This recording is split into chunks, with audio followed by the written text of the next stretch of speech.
നമസ്കാരം. ലോക്സഭാ തെരഞ്ഞെടുപ്പ് അടുത്തു വന്നതോടെ പൗരത്വ നിയമ ഭേദഗതി വീണ്ടും ചർച്ചയിലേക്ക് ഉയർത്തിക്കൊണ്ടുവരികയാണ് BJP. ഇന്നിപ്പോൾ ശാന്തനു ഠാക്കൂർ എന്ന കേന്ദ്രമന്ത്രി പശ്ചിമബംഗാളിൽ പ്രസംഗിക്കുമ്പോൾ അദ്ദേഹം പറയുന്നത് ഒരാഴ്ചയ്ക്കകം പൗരത്വ നിയമ ഭേദഗതി ഞങ്ങൾ കൊണ്ടുവരാൻ പോവുകയാണ്, രാജ്യത്താകമാനം അത് നടപ്പാക്കുമെന്നാണ്. അമിത്ഷാ സമീപകാലത്താണ് അത് പ്രസംഗിച്ചത്. കഴിഞ്ഞ ഡിസംബറിലോ മറ്റുമാണ് പൗരത്വ ഭേദഗതി കൊണ്ടുവരിക എന്നത് ഞങ്ങളുടെ തീരുമാനമാണ്, നയമാണ്, ഇതിൽ പ്രതിജ്ഞാബദ്ധമാണെന്ന് പ്രസംഗിച്ചത്. അപ്പോൾ 2024 തെരഞ്ഞെടുപ്പിലേക്ക് വരുമ്പോൾ BJP എന്തൊക്കെ പ്രധാനപ്പെട്ട സംഗതികൾ എടുത്തു വെക്കുന്നുണ്ടാവും. അതിപ്പോൾ രാമക്ഷേത്രം നമ്മൾ കണ്ടു കഴിഞ്ഞു. പൗരത്വ നിയമ ഭേദഗതി ഒരു പ്രധാനപ്പെട്ട തെരഞ്ഞെടുപ്പ് വിഷയമാക്കാൻ അവർ ആഗ്രഹിക്കുന്നുണ്ടോ? നേരത്തെ നമ്മൾ സിവിൽ കോഡ് വിഷയം കണ്ടതാണ്. നമുക്കറിയാവുന്ന പോലെ അവരത് ഇനീഷ്യേറ്റ് ചെയ്യുകയും അതിപ്പോൾ സുപ്രീം കോടതിയുടെ പരിഗണനയിലുള്ള കാര്യവുമാണ്. അപ്പോൾ ഒരാഴ്ചക്കകത്ത് കൊണ്ടുവരിക എന്നത് BJP വളരെ തീരുമാനിച്ചുറപ്പിച്ച് പറയുന്നതാണോ, അതോ ചർച്ചയിലേക്ക് ഉയർത്തിക്കൊണ്ടുവരാൻ വേണ്ടി പ്രതികരണങ്ങൾ തേടുക എന്ന ഉദ്ദേശത്തോടുകൂടി പറയുന്നതാണോ എന്ന് അറിയില്ല. രാജ്യംസ് ഇപ്പോൾ പശ്ചിമബംഗാളിലും അസമിലും ഒക്കെ സംസാരിക്കുമ്പോഴാണ് BJP നേതാക്കൾ പൊതുവെ ഇതിനെക്കുറിച്ച് കൂടുതൽ ഉച്ചത്തിൽ സംസാരിക്കുകയും ഞങ്ങളത് വീണ്ടും കൊണ്ടുവരാൻ പോകുകയാണെന്നൊക്കെ പറയുകയും ചെയ്യുന്നത്. BJP സംബന്ധിച്ചോളം ഈ പൗരത്വ നിയമ ഭേദഗതി വീണ്ടും ഒരു ചർച്ചയിലേക്ക് കൊണ്ടുവരിക, അല്ലെങ്കിൽ ഈ സംഗതി വീണ്ടും കൊണ്ടുവരിക, അതിന് ചട്ടവും ഒക്കെ ഉണ്ടാക്കി അത് ഒന്നുകൂടെ ആക്റ്റീവ് ആക്കുക എന്ന് എന്തുമാത്രം അത്യാവശ്യമുള്ള കാര്യമാണ് ഈ തെരഞ്ഞെടുപ്പിനെ സംബന്ധിച്ച് എന്നാണ് തോന്നുന്നത്? ഈ തെരഞ്ഞെടുപ്പിനെ സംബന്ധിച്ച് 2019 അപേക്ഷിച്ച് ഒരു നെഗറ്റീവ് ക്യാമ്പയിന് പറ്റിയ വിഷയങ്ങൾ വളരെ കുറവാണ്. ഇപ്പോൾ റാം മന്ദിർ എന്ന് പറയുന്ന ഒരു പോസിറ്റീവ് ക്യാമ്പയിനാണ്. ഞങ്ങൾ വാഗ്ദാനം ചെയ്ത ഒരു വാഗ്ദാനം നടപ്പാക്കി എന്ന് പറയാം.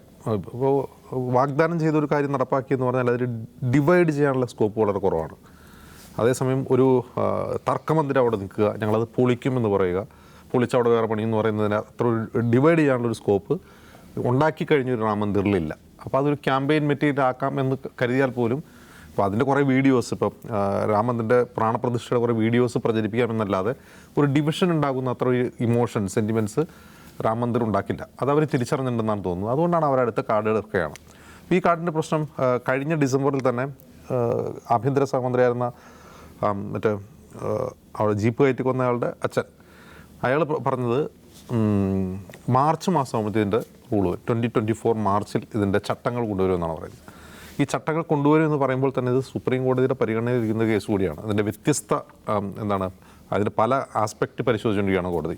അതിൽ ഈ എന്താണ് പറയുക, മതപരമായ വിവേചനം ഉൾപ്പെടെ പിന്നെ അതിൻ്റെ ഒരുപാട് പ്രാക്ടിക്കലായിട്ടുള്ള കുറേ അധികം പ്രശ്നങ്ങൾ. ഇപ്പോൾ ഉദാഹരണത്തിന് കേന്ദ്ര സർക്കാർ പ്രഖ്യാപിച്ചിരുന്നത് നോർത്ത് ഈസ്റ്റ് സംസ്ഥാനങ്ങളിൽ നിന്ന് ഒഴിവാക്കും എന്ന് പറഞ്ഞിരുന്നു. 2 അസം അക്കോഡ് എന്ന് പറഞ്ഞൊരു ഒരു ഡോക്യുമെൻ്റ് നിലവിലുണ്ട്. അതായത് അസാമിലേക്ക് വന്നിട്ടുള്ള ഇൻഫിൽട്രേഷനെ ഇങ്ങനെ ഈ ബംഗ്ലാദേശിൽ നിന്ന് കടന്നു വന്നിട്ടുള്ള ആളുകളെ എങ്ങനെ ട്രീറ്റ് ചെയ്യുന്നതാണ് അസം അക്കോഡിൻ്റെ ഇത്. അസം അക്കോഡ് ഇതിൽ എന്താണ് നമ്മുടെ പൗരത്വ നിയമത്തിൽ, അതായത് സിറ്റിസൺ ആക്ടിൻ്റെ ഇപ്പോൾ കൊണ്ടുവരുന്ന ഭേദഗതിയല്ല, സിറ്റിസൺ ആക്ടിൻ്റെ ഒരു 6A എന്ന് പറയുന്നൊരു ഒരു സെക്ഷനുണ്ട്. അപ്പോൾ ആ സെക്ഷനെ എങ്ങനെ പുതിയ നിയമം എങ്ങനെ പരിഗണിക്കും തുടങ്ങി ഒരുപാട് വിഷയങ്ങളിൽ സുപ്രീം കോടതി അത് പരിശോധിച്ചുകൊണ്ടിരിക്കുകയാണ്. അപ്പോഴാണ് മാർച്ചിൽ ചട്ടം കൊണ്ടുവരുമെന്നും ഞങ്ങൾ പോർട്ടൽ തയ്യാറാക്കിയെന്നും 7 ദിവസത്തിനുള്ളിൽ നടപ്പാക്കും എന്നും പറയുന്നത്. ഇതൊരു ടെസ്റ്റ് ഡോസ് ആയിട്ടാണ് എനിക്ക് തോന്നുന്നത്. കാരണം ഇപ്പോൾ നമ്മൾ മുമ്പ് 2019 കണ്ടതുപോലെ 2019-20 തുടക്കത്തിൽ നമ്മൾ കണ്ടതുപോലെ അങ്ങനെ ഒരു റെസ്പോൺസ് നമ്മുടെ യൂണിവേഴ്സിറ്റികളിൽ നിന്നോ അല്ലെങ്കിൽ മറ്റ് സംസ്ഥാനങ്ങളിലും വിവിധ ഭാഗങ്ങളിൽ നിന്നും ഉണ്ടാവുമോ ഇല്ലേ? ഇതിനോട് ഇപ്പോൾ പോർട്ടൽ തുടങ്ങുമെന്ന് പറഞ്ഞിട്ട് ആരും അതിനെ പ്രതികരിച്ചിട്ടില്ല. രാഷ്ട്രീയമായി ആരും പ്രതികരിച്ചില്ല. 2024 ചട്ടം കൊണ്ടുവരും എന്ന് പറഞ്ഞു, ആരും അതിനോട് കാര്യമായ പ്രതികരണം ഉണ്ടായിട്ടില്ല. വേണമെന്നോ വേണ്ടാമെന്നും പറഞ്ഞിട്ടില്ല. 7 ദിവസത്തിനുള്ളിൽ നടപ്പാക്കുമെന്ന് ബംഗാളിൽ പറയാനും കാരണമുണ്ട്. കാരണം ബംഗാളിൽ ഈ പൗരത്വ നിയമ ഭേദഗതിക്ക് ഒരുപാട് ഗുണഭോക്താക്കളും അതുപോലെ ഇരകളുമുണ്ട്. അപ്പോൾ അത് കറക്റ്റായിട്ടാണ് ബംഗാളിൽ അത് പരീക്ഷിച്ച് നോക്കുകയാണ് അവർ. അസാമിൽ പരീക്ഷിച്ചാലും ഇതുപോലെ അസാമും ബംഗാളും ഒരുപോലെയാണ് ഈ കാര്യത്തിൽ. അപ്പോൾ ഇവരിതിനൊരു ടെസ്റ്റ് ഡോസ് കൊടുക്കുകയാണ്. 7 ദിവസത്തിനുള്ളിൽ നടപ്പാക്കുമെന്ന് പറഞ്ഞു കഴിഞ്ഞാൽ എന്തായിരിക്കും പ്രതികരണം വരിക, ബംഗാളിൽ തൃണമൂൽ എങ്ങനെ പ്രതികരിക്കും, മറ്റുള്ളവരെങ്ങനെ പ്രതികരിക്കും എന്നുള്ളൊരു ടെസ്റ്റ് ഡോസ് നോക്കുന്നതാണ്. ആരെങ്കിലും പ്രതികരിച്ചാൽ, ആരെങ്കിലും വളരെ വയലൻ്റ് ആയിട്ടുള്ളൊരു പ്രക്ഷോഭത്തിലേക്ക് പോയാൽ അവർ കുറേ കൂടി രൂക്ഷമായ ഭാഷയിൽ വരും ദിവസങ്ങളിൽ സ്റ്റേറ്റ്മെൻറ്റ് നടത്തുക, ഒരു ഡിവിഷൻ ഉണ്ടാക്കാൻ ശ്രമിക്കുക. ഡിവിഷൻ ഉണ്ടാക്കിയാലേ ഈ ലോക്സഭാ തെരഞ്ഞെടുപ്പിൽ എന്തെങ്കിലും കാര്യം BJPക്കുള്ളൂ. പോസിറ്റീവായിട്ട് കൺസ്ട്രക്റ്റീവായിട്ടുള്ള ഒരു കാര്യം പറഞ്ഞുകൊണ്ട്, റാം ടെമ്പിൾ കൺസ്ട്രക്ഷൻ പോലെ കൺസ്ട്രക്റ്റീവായിട്ടുള്ള ഒരു കാര്യം പറഞ്ഞുകൊണ്ട് അവർക്ക് തെരഞ്ഞെടുപ്പിൽ നേട്ടമുണ്ടാവില്ല എന്ന് അവർക്കറിയാം. അപ്പോൾ കുറേ കൂടി സ്കോപ്പുള്ള ഒരു ആയുധം അവർ ആ ട്രംപ് കാർഡ് പയറ്റി നോക്കുകയാണ്. അതിന് റെസ്പോൺസ് ഒന്നും ഉണ്ടായില്ലെങ്കിൽ ചിലപ്പോൾ അവരെടുത്ത് പെട്ടിയിൽ വെച്ചിട്ട് അടുത്ത കാർഡ് ഇറക്കാനും സാധ്യതയുണ്ട്. ഇതെല്ലാം നടക്കുമ്പോൾ നമ്മൾ മനസ്സിലാക്കേണ്ടത് സത്യപാൽ മല്ലിക് ആ മാസങ്ങൾക്ക് മുമ്പ് പറഞ്ഞ കാര്യമാണ്. ഇനിയുള്ള ഓരോ ദിവസവും നിർണായകമാണ്. യെസ്, അല്ല ദൗസാബ്, നേരത്തെ ഇപ്പോൾ ഈ സിവിൽ കോഡ് അവർ കൊണ്ടുവന്നിരുന്നല്ലോ. അപ്പോൾ അതിന്മേൽ എന്താണ് ഉണ്ടാകുന്ന പ്രതികരണം, എന്താണ് ഉണ്ടാകുന്ന എന്താ പറയുന്നത് രോഷപ്പെടണം എന്നൊക്കെ അവർ വെയിറ്റ് ചെയ്തു. പക്ഷേ ആ നിലയ്ക്ക് അത് കത്തിയില്ല. പക്ഷേ ഇത് ഇപ്പോൾ നോക്കൂ, പശ്ചിമ ബംഗാൾ അവർക്ക് പ്രധാനപ്പെട്ട ഒരു സ്റ്റേറ്റാണ്. പശ്ചിമ ബംഗാളിൽ നന്നായി ഉപയോഗിക്കാൻ കഴിയുന്ന ഒന്ന്, അസാമിൽ ഉപയോഗിക്കാൻ കഴിയാവുന്ന ഒന്ന് എന്ന നിലയ്ക്ക് ഒരു കൂടുതൽ പ്രാധാന്യം BJP ഇതിന് കൊടുക്കുകയും അതിനകത്ത് കുറച്ചുകൂടെ വരെ ഒന്ന് സജീവമായി ഒരു ഇനീഷ്യേറ്റ് ചെയ്യുകയും ചെയ്യാനുള്ള സാധ്യതയുണ്ടല്ലോ. ഇതിലൊന്നാമത് ഈ സിവിൽ കോഡും CAയും തമ്മിൽ വ്യത്യാസമുണ്ട്. സിവിൽ കോഡ് ഓഫ് കോഴ്സ് ഈ പറയുന്ന ഈ വിഭജന രാഷ്ട്രീയത്തിന് മികച്ചൊരു ആയുധമാണ്. പക്ഷേ അതേസമയം സിവിൽ കോഡ് നടപ്പിലാക്കുക എന്ന് പറയുന്നത് അത്ര ലളിതമായ കാര്യമല്ല. യൂണിഫോം സിവിൽ കോഡ് ഏറ്റവും കൂടുതൽ ബാധിക്കുക, അത് നടപ്പിലാക്കുകയാണെങ്കിൽ ഹിന്ദു സമൂഹത്തെയാണ്, പ്രത്യേകിച്ച് ദക്ഷിണേന്ത്യയിലെ ഹിന്ദു സമൂഹത്തെ. അത് വളരെ സങ്കീർണമായിട്ടുള്ളൊരു പ്രക്രിയയാണ്. അത് പറയുന്നത് പോലെ എളുപ്പമുള്ള കാര്യമല്ല.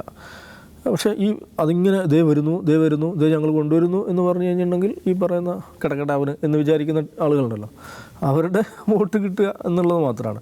CAയിലുള്ള കാര്യം എന്ന് വെച്ചിട്ടുണ്ടെങ്കിൽ നിഷാദ് ബംഗാളിൻ്റെ അസമിൻ്റെയും കാര്യം പറഞ്ഞു. ബംഗാളിലും അസമിലും അത് രണ്ട് രീതിയിലാണ് വർക്ക് ചെയ്യുന്നത്. അസമിൽ BJPയെ സംബന്ധിച്ചുള്ളത് പ്രശ്നമാണ്. കാരണം എന്താണ്, അസമിൽ CA നടപ്പിലാക്കി കഴിഞ്ഞാൽ അസമിലുള്ള ബംഗാളികൾ അല്ലെങ്കിൽ ബംഗാളി ഹിന്ദുക്കൾക്ക് പൗരത്വം കൊടുക്കാൻ പറ്റും എന്നാണ് അവർ വിചാരിക്കുന്നത്. പക്ഷേ അങ്ങനെ കൊടുക്കുന്നത് അവിടുത്തെ അസമീസ് അതിനെ ശക്തമായി എതിർക്കുകയാണ്. അസമീസ് എന്ന് പറയുമ്പോൾ മഹാഭൂരിപക്ഷം അവരും ഹിന്ദുക്കളാണ്. BJPയുടെ വളരെ പ്രധാനപ്പെട്ട ഒരു വോട്ട് ബാങ്ക് കൂടെയാണ്. നമുക്ക് CA പാസ്സായപ്പോൾ ഏറ്റവും വലിയ പ്രക്ഷോഭം ആദ്യം പൊട്ടിപ്പുറപ്പെട്ടത് എവിടെയാണ്? അസമിലാണ്. അപ്പോൾ അസമിൽ പോയിട്ട് ഇവരിതിനെക്കുറിച്ച് ഒരു അക്ഷരം മിണ്ടൂല. അവിടെ പോയാൽ പോളണ്ടിനെ കുറിച്ച് മിണ്ടരുതെന്നുള്ളതാണ്. പക്ഷെ ബംഗാളിൽ എപ്പോഴും ഇതിനെക്കുറിച്ച് പറഞ്ഞുകൊണ്ടിരിക്കും. ബംഗാളിൽ ഇന്നലെ എന്താണ് ശന്തനു താക്കൂർ, അങ്ങേരിത് പറയാൻ എന്താണ് അദ്ദേഹത്തിൻ്റെ അതോറിറ്റി, അദ്ദേഹത്തിൻ്റെ കപ്പാസിറ്റി എന്താണ്? അദ്ദേഹം ഈ ഷിപ്പിങ്ങിൻ്റെ സഹമന്ത്രിയാണ്. ഇത് ഹോം മിനിസ്ട്രിയുടെ ആളോ അല്ലെങ്കിൽ ലോ മിനിസ്ട്രിയുടെ ആളോ പറയുകയാണെങ്കിൽ ഓക്കെ, നമുക്ക് മനസ്സിലാക്കാം 7 ദിവസം കൊണ്ട് നടപ്പിലാക്കുക എന്നുള്ളത്. ഇത് ഷിപ്പിംഗ് കപ്പലോട്ട മന്ത്രിയാണ്, അതിൻ്റെ സഹമന്ത്രിയാണ് 7 ദിവസത്തിനുള്ളിൽ നടപ്പിലാക്കുക എന്ന് പറയുന്നത്. അപ്പോൾ അതല്ല 7 ദിവസത്തിനുള്ളിൽ നടപ്പിലാക്കും എന്നുള്ള ആ അർത്ഥത്തിലല്ല. ബംഗാളിലെ രാഷ്ട്രീയമാണത്.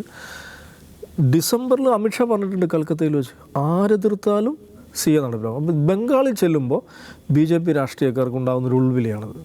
ഇതേ ബംഗാളിലാണ് ഇങ്ങനെ ഈ പ്രതിഷേധക്കാരെ ചെതലുകളെന്ന് വിളിച്ചത്. അതേ ബംഗാളിലാണ് മറ്റേ വളരെ വിശ്വപ്രസിദ്ധമായിട്ടുള്ള പ്രസംഗം ഉണ്ടല്ലോ, ക്രോണോളജി സമജ് മേ രഖോ, ക്രോണോളജി സമജ് മേ രഖോ, പഹ്ലെ CA ഓർ NRC. അതാണ് ഇതിലേറ്റവും കുപ്രസിദ്ധമായ സംഭവം എന്ന് പറയുന്നത്. ആക്ച്വലി CAക്കെതിരായി ഇത്രയും വലിയ സമരം ഉണ്ടാകാൻ തന്നെ കാരണം എന്താണ്? ഈ ബംഗാളിൽ വെച്ച് ഇദ്ദേഹം എന്ന് പറഞ്ഞാൽ ഈ ക്രോണോളജി സമജ് മേ രഖോ ആണ്. അപ്പോൾ ബംഗാളിൽ എന്താ കാര്യം എന്ന് വെച്ചിട്ടുണ്ടെങ്കിൽ ഇതിങ്ങനെ പറഞ്ഞുകൊണ്ടിരുന്നാൽ അവിടെ എന്താണ് അവരുടെ തിയറി എന്താണ്? അവിടെ കുറേ മുസ്ലിങ്ങൾ, ഈ ഗുസ്പേട്ട് മുയഞ്ഞ് കയറ്റക്കാരായുള്ള മുസ്ലിങ്ങൾ കണ്ടമാനുണ്ട്. അവരൊക്കെ ഈ വെസ്റ്റ് ബംഗാൾ ജനസംഖ്യ ഇങ്ങനെ അട്ടിമറിക്കുകയാണ്. അപ്പോൾ CA നടപ്പിലാക്കിയാൽ അതേമാതിരി കുറച്ച് ഹിന്ദുക്കളുണ്ട്, അവർക്കൊക്കെ നമ്മൾ എന്ത് കൊടുക്കും? പൗരത്വം കൊടുക്കും, മറ്റവന്മാരെ ഒഴിവാക്കും. ഈ മെസ്സേജ് ബംഗാളി ഹിന്ദുക്കൾക്കിടയിൽ കൊടുക്കാൻ വേണ്ടിയിട്ടാണ് അവിടെ ചെല്ലുമ്പോഴൊക്കെ ഇതിനെക്കുറിച്ച് പ്രസംഗിക്കുന്നത്. അതിൻ്റെ തുടർച്ചയാണിത്. 7 ദിവസത്തിനുള്ളിൽ നടപ്പിലാക്കും എന്നുള്ളത്. അങ്ങനെ നടപ്പിലാക്കാൻ പറ്റുമെന്ന് എനിക്ക് തോന്നുന്നില്ല. പക്ഷേ സുപ്രീം കോടതിയിൽ കേസുള്ളത് ഇതിന് തടസ്സമല്ല. കാരണം സുപ്രീം കോടതിയിൽ ഈ കേസ് പോയപ്പോൾ തന്നെ അഭിഭാഷകൻ ആവശ്യപ്പെട്ടിരുന്നു ഇതിനൊരു സ്റ്റേ കൊടുക്കണം. സുപ്രീം കോടതി സന്നദ്ധമായിട്ടില്ല. യെസ്, എന്തായാലും BJPയെ സംബന്ധിച്ച് അവർ എന്താ പറയുന്നത്, വീണ്ടും പൗരത്വ നിയമ ഭേദഗതി ഒരു ചർച്ചയിൽ കൊണ്ടുവന്നാൽ എവിടെയൊക്കെ ഏത് നിലക്കുള്ള ഗുണമുണ്ടാക്കാൻ കഴിയും എന്ന ആലോചനയിലേക്ക് കടന്നിട്ടുണ്ട്. പൗരത്വ നിയമ ഭേദഗതി ഇപ്പോൾ അവർക്ക് കൊണ്ടുവരാൻ കഴിയുമോ ഇപ്പോൾ ഈ ചുരുങ്ങിയ സമയത്തെന്ന് ചോദിച്ചാൽ അത് കുറച്ച് പ്രയാസമുള്ള, സങ്കീർണതകളുള്ള സംഗതിയാണ്.